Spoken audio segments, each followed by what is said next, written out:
ಇತ್ತೀಚೆಗಷ್ಟೇ ಬೀದಿ ನಾಯಿಗಳಿಗೆ ಊಟ ಹಾಕ್ತೀವಿ ಅಂತ ಕೋಟಿ ವೆಚ್ಚದ ಟೆಂಡರ್ ಕರೆದು ಜನರ ಕೆಂಗಣ್ಣಿಗೆ ಗುರಿಯಾಗಿದ್ದ ಪಾಲಿಕೆ ಇದೀಗ ರಾಜಧಾನಿಯ ಬೀದಿ ನಾಯಿಗಳ ಕಂಟ್ರೋಲ್ಗೆ ಹೊಸ ಪ್ರಯೋಗ ಮಾಡೋಕೆ ಮುಂದಾಗಿದೆ. ರಾಜಧಾನಿಯಲ್ಲಿ ದಿನೇ ದಿನೇ ಹೆಚ್ಚಾಯಿತು ಬೌ ಹಾವಳಿ. ಬೀದಿ ನಾಯಿಗಳ ಕಂಟ್ರೋಲ್ಗೆ ಬಿಬಿಎಂಪಿ ಹೊಸ ಪ್ಲಾನ್. ಬೀದಿ ನಾಯಿಗಳಿಗೆ ಬಾಡೂಟ ಹಾಕೋಕೆ ಪಾಲಿಕೆ ರೆಡಿ ಆಗ್ತಾ ಇತ್ತು. ಆದ್ರೆ ಇದಕ್ಕೆ ಜನರಿಂದ ವ್ಯಾಪಕ ವಿರೋಧ ಕೇಳಿಬಂದಿತ್ತು. ಇದೀಗ ಬೀದಿ ನಾಯಿಗಳಿಗೆ ಕಡಿವಾಣ ಹಾಕಲು ಬಿಬಿಎಂಪಿ ಹೊಸ ಪ್ಲಾನ್ ಮಾಡಿದೆ.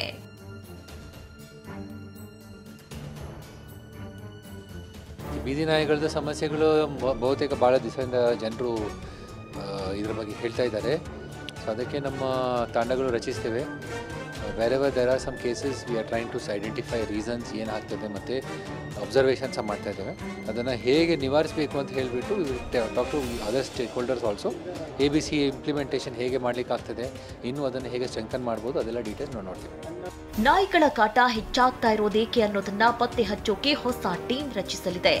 ಪಶುಪಾಲನಾ ವಿಭಾಗ, ಪ್ರಾಣಿ ಸಂರಕ್ಷಣಾ ಸ್ವಯಂ ಸೇವಾ ಸಂಸ್ಥೆಗಳ ಸಹಕಾರದಲ್ಲಿ ಟೀಮ್ ರಚನೆಯಾಗಲಿದ್ದು ನಾಯಿಗಳ ಸಂತತಿ ಹೆಚ್ಚಳಕ್ಕೆ ಕಾರಣಗಳನ್ನ ಪರಿಶೀಲಿಸಲಿದೆ.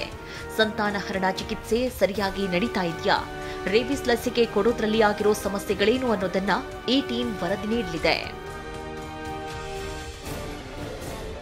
ಬಿಬಿಎಂಪಿಯ ಈ ಹೊಸ ಪ್ಲಾನ್ನಿಂದಾದರೂ ಒಂದಷ್ಟು ಏರಿಯಾಗಳಲ್ಲಿ ಕಂಟಕವಾಗಿರೋ ಬೌ ಗ್ಯಾಂಗ್ ಕಾಟಕ್ಕೆ ಮುಕ್ತಿ ಸಿಗುತ್ತಾ ನೋಡಬೇಕಾಗಿದೆ. ಶಾಂತಮೂರ್ತಿ, TV9 ಬೆಂಗಳೂರು.